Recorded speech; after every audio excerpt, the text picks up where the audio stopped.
Halo, assalamualaikum warahmatullahi wabarakatuh. Jumpa lagi dengan saya Suratinisi Channel. Bagaimana kabarnya Yanda dan Bunda serta para subscriber setia Suratinisi Channel? Alhamdulillah, selalu saya doakan panjenengan semua senantiasa diberikan kesehatan, kemurahan rezeki, kelancaran dalam segala aktivitas dan sukses selalu. Oke Yanda dan Bunda, teman-teman hebat semuanya, kita dalam sesi ini akan bertemu dengan asesmen awal di PAUD karena banyak pertanyaan yang masuk baik di TikTok, di IG ataupun di YouTube yang menanyakan asesmen awal itu dimulainya kapan sih Bunda? Bentuknya bagaimana? Lembar kerjanya bagaimana? Kemarin sudah saya selipkan sedikit ya di pokok bahasan yang apa itu merancang kegiatan MPLS 2 minggu ya. Tapi enggak apa-apa, sekarang akan saya bahas lagi untuk lembar kerjanya. Tapi sebelumnya saya juga akan menjawab bahwa asesmen awal ini dilakukan ketika kita atau saat MPLS. Jadi nanti di hari ke-4 sampai ke-10 anak-anak sudah kita ajak masuk ke dalam kelas untuk melakukan kegiatan dan di situ guru bisa melakukan asesmen awal. Jangan di-skip ya. Yuk lanjut ikuti.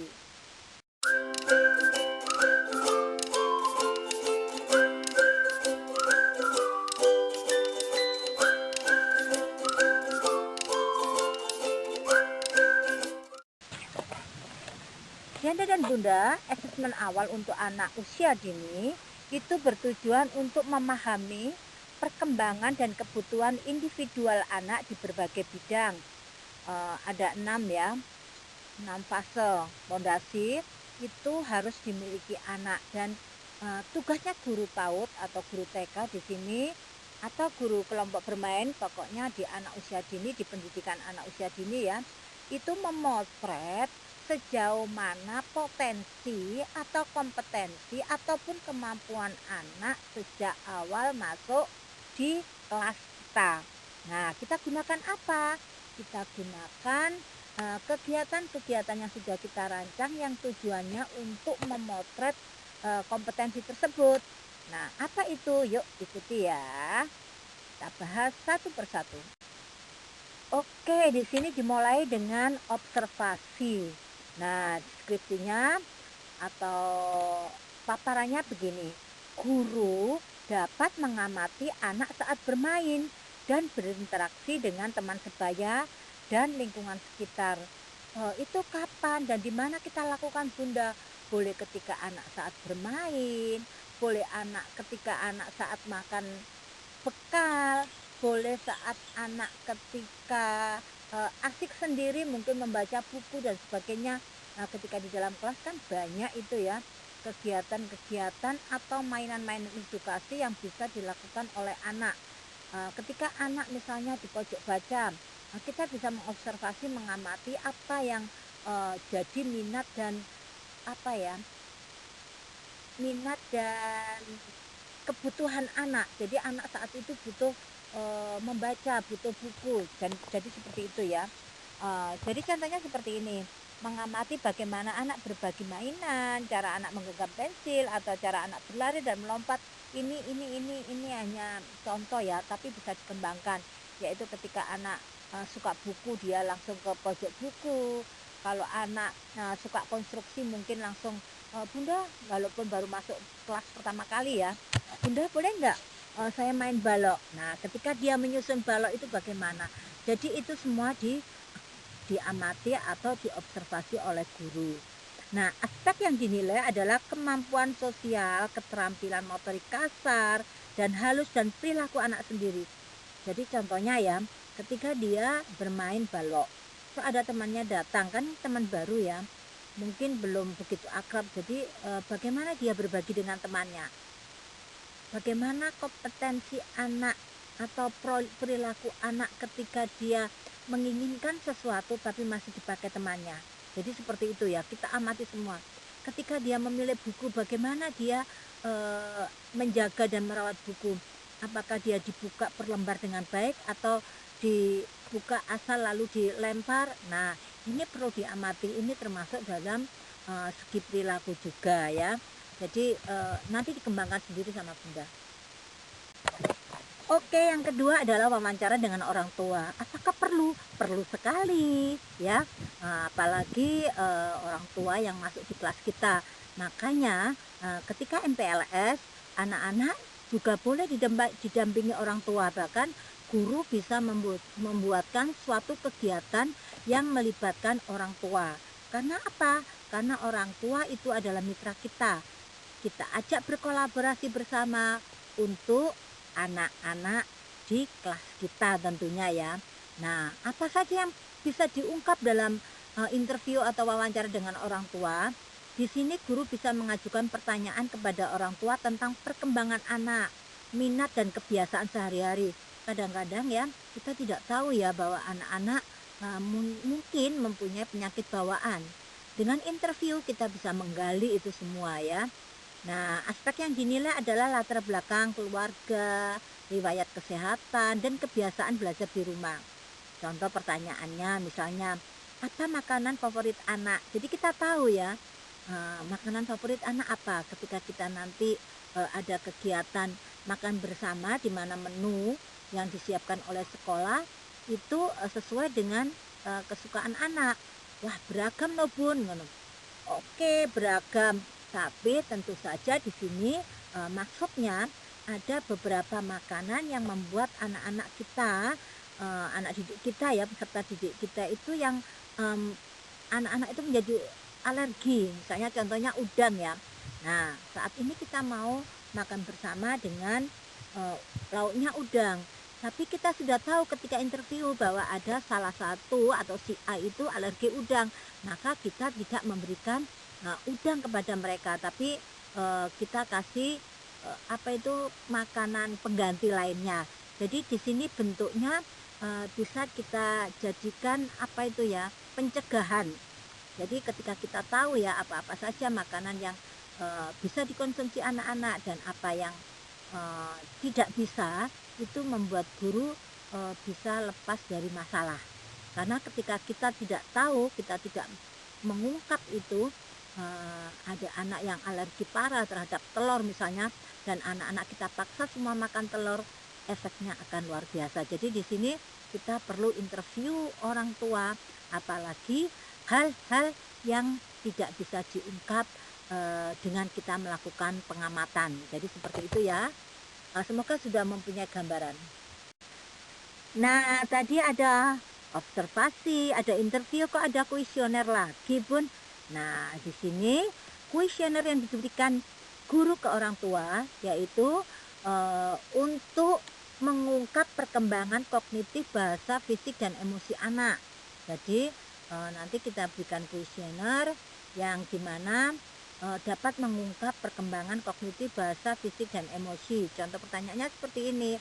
Apakah anak bisa menyebutkan nama benda-benda umum?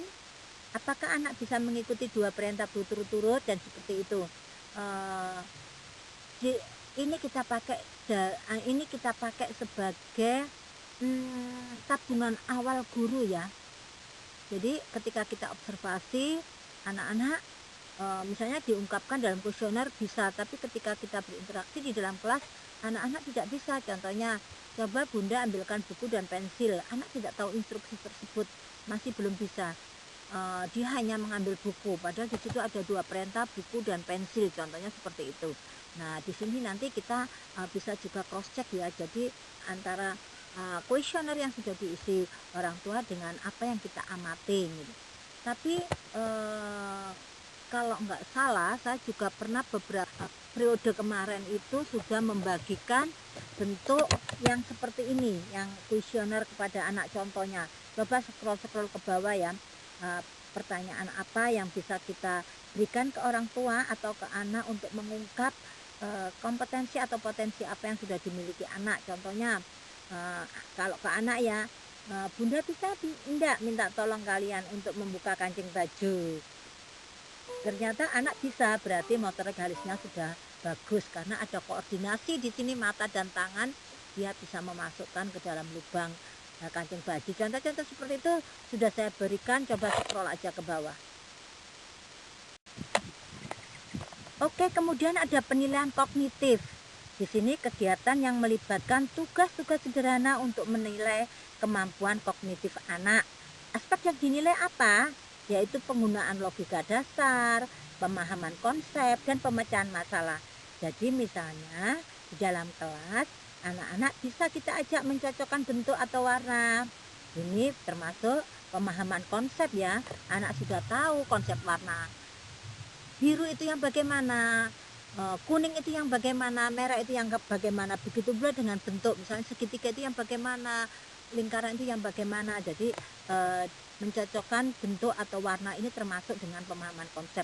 Lalu menyusun pasal sederhana, ini juga termasuk dengan pemecahan masalah. Karena apa? Benda utuh terus kita tumplekkan atau kita bongkar, anak-anak kembali menyusun dalam untuk menyusun untuk menjadi benda utuh lagi. Jadi seperti itu. Kemudian mengelompokkan objek berdasarkan kategori, itu bisa juga ya kita berikan. Ini juga pemahaman konsep. Jadi banyak kegiatan yang bisa kita lakukan di penilaian kognitif awal ini. Jadi kita membuat atau merancang kegiatan. Kan anak-anak masih pulang jam setengah 10 ya. Kalau di minggu kedua itu, ini kan asesmen awal diberikan ke minggu kedua ya.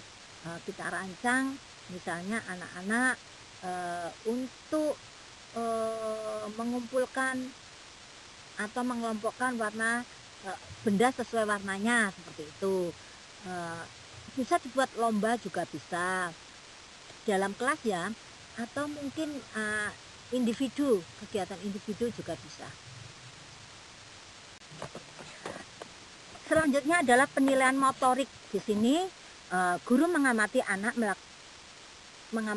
yang sedang melakukan aktivitas yang melibatkan gerakan tubuh.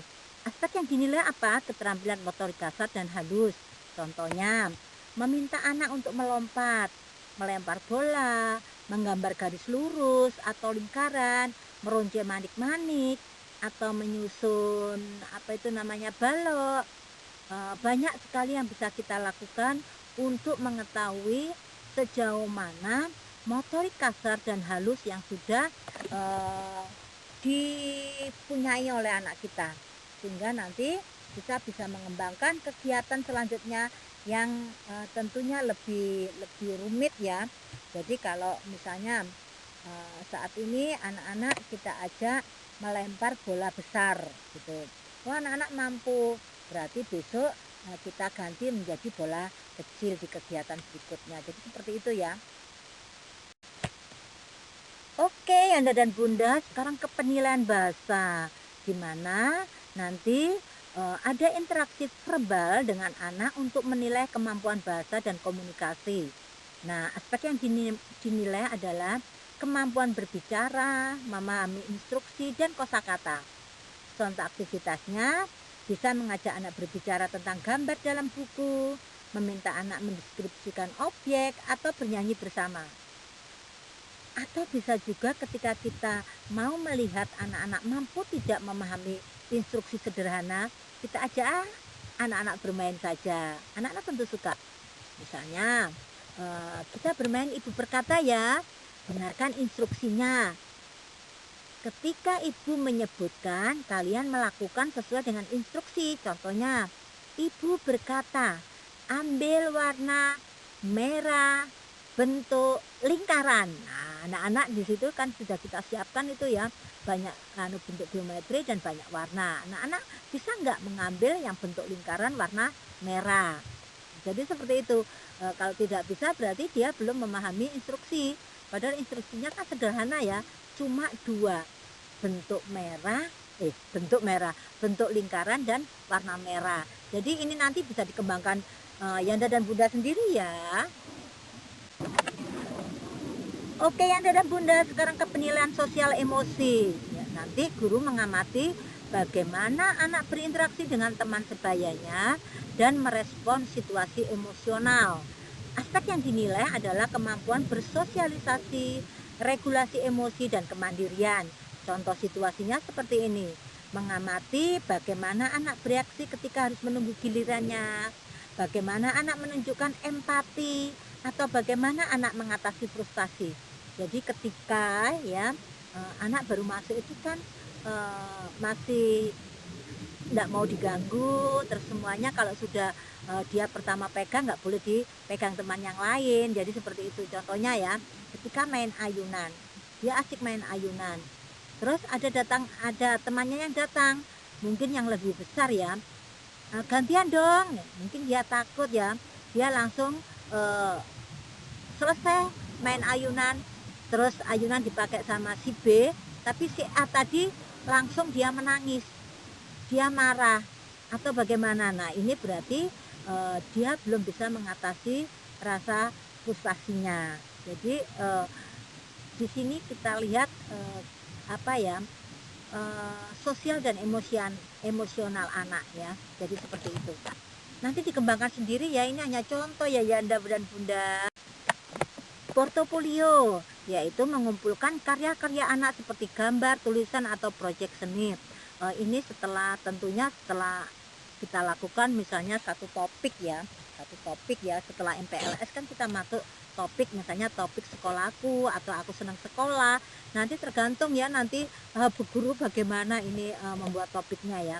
Nah, hasil-hasil itu bisa kita kumpulkan, lalu kita pelajari, kita lihat dari satu topik ini nanti apa saja yang sudah berkembang pada anak, untuk kemudian masuk ke topik berikutnya, tentunya dengan kegiatan lain yang lebih seru dan lebih menantang bagi anak. Oke ya, dan Bunda, ini contoh lembar observasi asesmen awal ya, lembar kerjanya contohnya seperti ini ya. Jadi di sini ada aspek kemampuan yang akan dinilai ya sama guru, ditulis misalnya kognitif, bahasa, sosem atau apa gitu, ditulis di bawahnya ya. Kemudian atau budi pekerti, monggo silakan ya, nilai agama dan sebagainya. Pokoknya di aspek yang ingin dinilai ini apa gitu, jadi dituliskan. Lalu di sini perilaku atau kemampuan apa yang perlu diamati atau perlu digali sama guru sebagai potret, guru memotret. Kemudian rancangan kegiatannya bagaimana, dituliskan.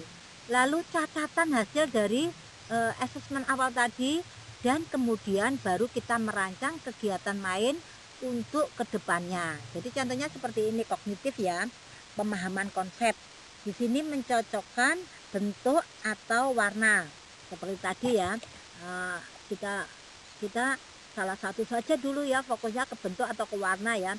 Kita mempunyai banyak bentuk, lalu anak-anak disuruh mencocokkan ya, misalnya bangun geometri kita banyak ya, terus ada papan tulis, kita kenalkan ke anak-anak, coba perhatikan, ini namanya papan tulisnya bentuknya bagaimana, segi 4, kotak dan sebagainya ya. Oke, papan tulisnya berbentuk segi 4, berbentuk kotak boleh.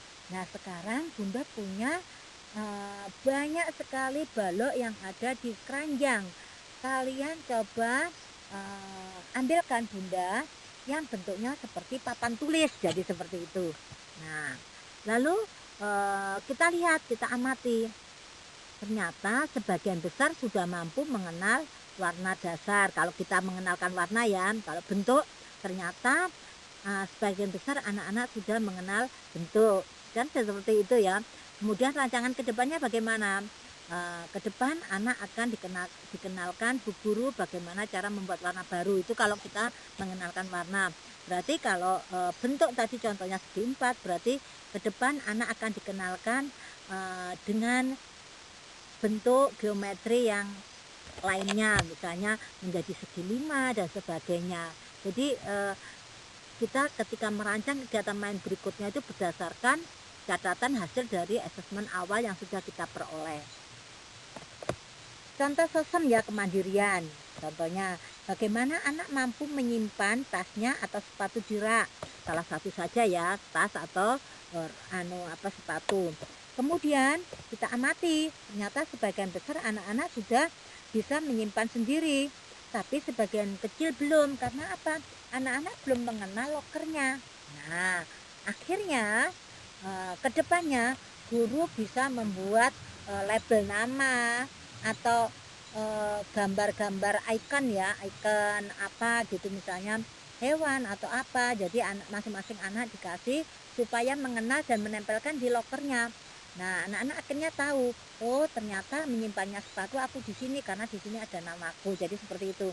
Karena kemarin kenapa dia tidak mau menyimpan di situ, tidak bisa menyimpan? Karena dia bingung, aku menyimpannya di mana? Ini loker aku pakai nanti punya temanku. Jadi seperti itu ya. Kita berpositif thinking saja atau mungkin anak memang belum mandiri. Nah, jadi kedepannya ketika rancangannya kita buat berdasarkan hasil asesmen awal yang berdasarkan observasi atau pengamatan guru. Jadi seperti itu Yanda dan Bunda semuanya, semoga dapat membantu ya.